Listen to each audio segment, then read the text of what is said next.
So I was continuing studying NLP for my TensorFlow developer certificate.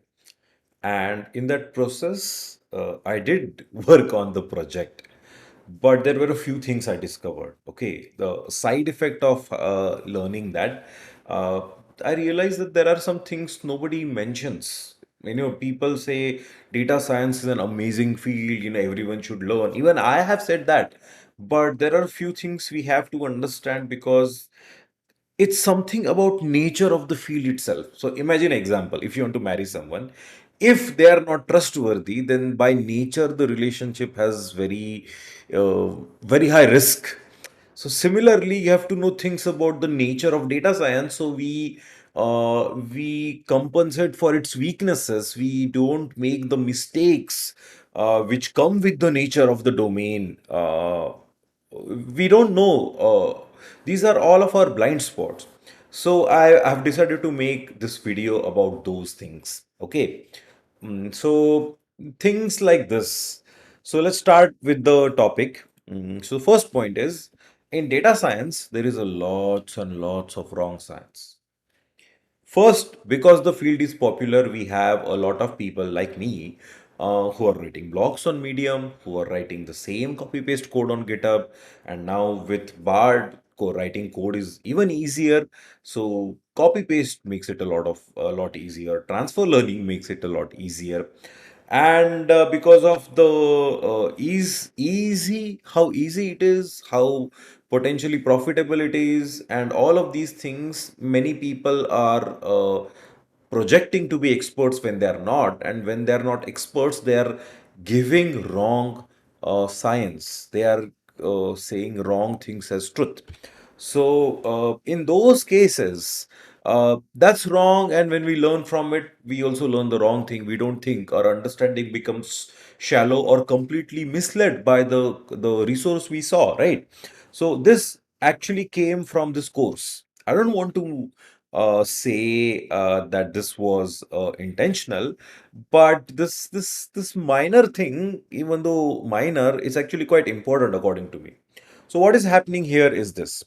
So this is the natural language processing project for TensorFlow course. Okay. The project plan was very simple. Project idea is you have been given 10,000, at least 10,000, 10,000. How many? You have been given 200,000 abstracts of medical research papers.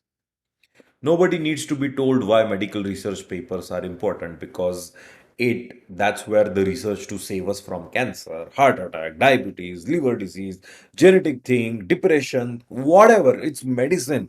It is a very application field. It considers with our life and death. So, what it is doing, research, the cutting edge of the medical field, if we are able to parse it, understand it, and help researchers in processing it, we have built a highly valuable system. So, oh, amazing problem. And the what is the problem? Take abstract and classify, categorize lines according to the role they are playing. Generally, all research papers have, like, this is the background, this is the aim, this is the experiment, this is the conclusion. So if we divide papers like this, it becomes easier to quickly see and understand and skim through it, because there are a very few key highlights. I do not have them ready here, but maybe I could try. So, if just given like this takes a lot of difficulty to read. But this is about mental illness, and then what kind of illnesses, and why it is important. So, ideally speaking, we know that it's the mental illness we are working with, and this is nothing but background and context accordingly. So, for mental illness, what we talk about, it is solved using these problems.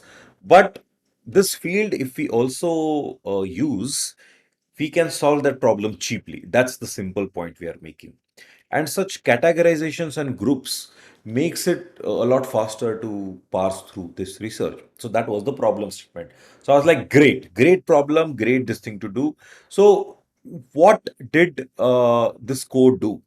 So what happened was, here all the objectives from all the papers were extracted. All the methods, all the lines which are method lines and result lines and everything, they were extracted. And From that, you try to learn which line belongs to which category. So, this problem of parsing through research was mapped into mapping a sentence to a category. You see, if you phrase this problem as that problem, it might become easier to solve. But you are not understanding the research paper. You are simply taking a sentence and classifying it into a category. There is no understanding of the rest of the research papers. There is no interpretation whether, if I wanted to check whether about which papers are scientifically invalid, if I wanted to discover that, my neural network has no way of learning that. So, this is such a simplistic solution, a very brute force solution, which is done without considering what we are actually doing. So, our understanding of science here is actually very wrong. We are taking a shortcut here. Science is about understanding, it is about helping. So, to understand, we have to take that path, and that approach was actually quite wrong. So I have seen in many blogs and things there is a lot of wrong science, so be careful. Okay, skimlet in its approach was wrong, but there are many things as well. So be careful, be vigilant, and try to be thorough. uh, uh, what it means to be scientist, try to learn about it from scientist itself. So Richard Feynman, Neil deGrasse Tyson, there are popular science books which are written in such an amazing way that it is interesting to read about science. So learn about philosophy of science through it, because science is very important. It's about understanding. So connecting that to my next point, data science is not science. It is scientific experimentation. Okay, this domain is engineering. We think we are scientists, but I was doing a course, neuroscientist was teaching deep learning. And then I realized that those who do real science, they think very methodically. We are being blind monkeys who are just randomly banging onto an engine, hoping things work. We just apply transfer learning, we do this visualization. It's all random. But if you want to call yourself a scientist, follow that ideal of thoroughness of scientist. How intentional the experimentation is. We also need engineering. Yes, the experimentation is very important because data science is so new. We need the engineering and experimentation. But that doesn't mean it is blind experimentation. We need to be scientific about it. So that was a connection point of the previous one. Because there was lots of wrong science, we have to understand about the nature of data science field itself. Because when you understand the nature of the field, we understand the problems which come with that nature, and then we can mitigate them. If data science is weak in something, then it's the problem everyone is going to run into. If we learn to avoid that, we are very valuable. Simple, right? So, to understand the science part better, I recommend these two resources very, very much. Leonardo da Vinci, an artist in 14th century, whose works of arts are legends now, worth more than $1 billion probably. Amazing. But he was not just an artist, he was an amazing scientist. He was at least 500 to 600 years ahead of many scientists today. So he was better than many scientists today. He was amazing in his time. So his thought process is a brilliant example of how scientific and artistic thinking should be. So read his book, Leonardo da Vinci's book. It's by Walter Isaacson's. It is an amazing book. Also read book by Richard Feynman, a physicist who loved science. There is also this guy who writes XKCD comics. His book is What If. It is also a very funny, quirky book about physics. When you understand these things and check out popular sciences books, it will give you a deeper appreciation and insight into what science is. And you should take that knowledge and apply to data science, not be dumb monkey playing with programs. Then next thing, because we write Python code, I have seen I also had become arrogant. And many people are so much arrogant about it. They think that because we have written a Python code, it is a great code. No. There is a concept called as Pythonic code. It is into category called as code porn. So a definition of porn is a code so beautiful, so easy to read, so easy to understand that you are like, oh, wow. I have seen code like that. My classmate in engineering college used to write code. It was just beautiful to look at, very easy to understand and follow. A code which is that, which is so amazing. Okay, that is a ideal code. And that is what being Pythonic means. It's an unattainable ideal. But if we strive toward it, we can do better coding than we are currently doing right now. Why am I making this point? Because there is something called a Zen of Python. These are the principle of beautiful programming in Python. They are like this. Tim Peters is so I don't know who he is, but the Zen of Python is very popular. It talks about philosophy. So read through this. It is amazing. If you can follow the right philosophy and right principle, it makes so many things easier. So some of the important points I've highlighted, which I feel are more relevant here. Readability counts. Code is written to be read. And now, in times of computers, AI can write our programs as well. So we should kind of like make it so that it is readability first. Okay, we should write it so that we can debug it. And implementation, if it is hard to explain, it's probably a bad idea. Simplification is most genius, right? So these were the Zen of Python things, and this is what a Pythonic code means. But this thing does not happen automatically. Check out books like Clean Code, and there are many books written on this philosophy. It is a very difficult practice to do, but once you get it right, it might take years, but once you get it right, you will have an amazing code writing ability. And writing that code is a Pythonic code. Most of the data science code we see right now, we can call it as a vomit code. There is a concept called as boilerplate code. And I think a good example for that would be, build any random text. There is some things included. So that is random data. Okay. But if you read software terms and conditions, you will find most of them say the same thing, just in different way. Every software is going to have almost majority same things, but tiny bit different things in their terms and conditions. So boilerplate thing is something which is repeated so many times with a very little alterations, but it is still important, so it has to be included. So it becomes a bother.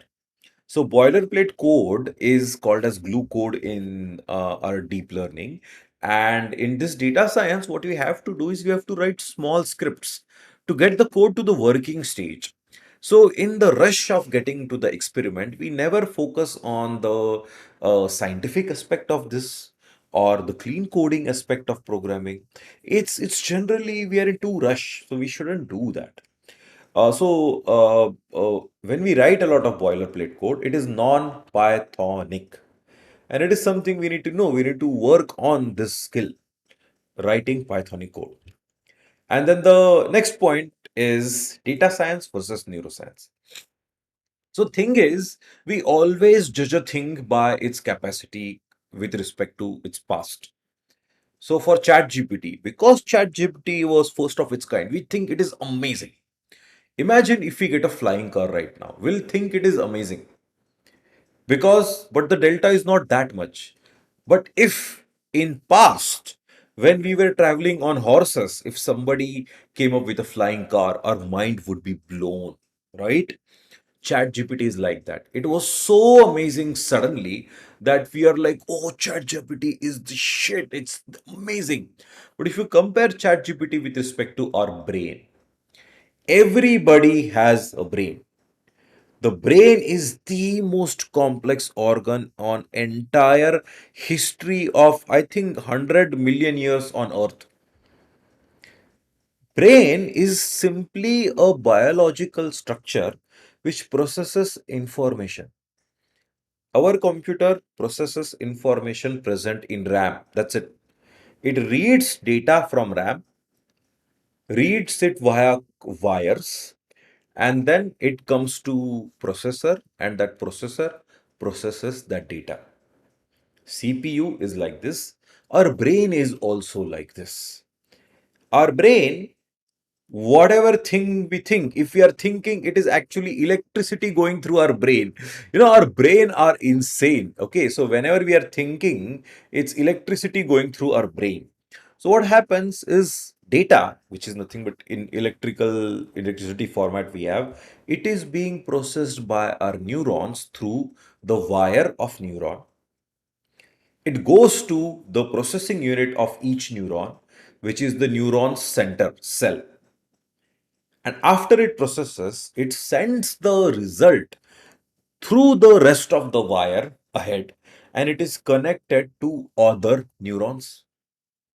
Very same. So RAM is nothing but here is the data stored in the neuron connection. The neuron cell is our CPU, and then data is going through this. So if we actually try to quantify this, okay, our brain is at least 1,000 GPT-5 or 6 versions working together seamlessly. And by the way, our brain works on a very slow compute. It's very slow in its hertz frequency, okay, but it is still very fast because how amazingly parallel it is, and it has ultra fast memory access, a million times better than our current RAMs, I guess. So a neural network, actually, if we compare, a neural network is made up of billions, trillions of parameter, numerical numbers. Each parameter is saved onto RAM, and that RAM access is very slow on our CPUs, but it's again hidden. So we feel like, oh, we have got the weights, everything is fine. But no, how difficult it is to learn that parameter and how slow or fast is access to that parameter is very important. So our brain is so much better than this neural network, and neural network itself as a field is very underdeveloped. It has become possible just now. We have yet to make a seamless and highly condensed version of the existing these networks. This is just dumb brute force, big model scaling to get a complex problem solved. That's it. But marketing will never mention that, right?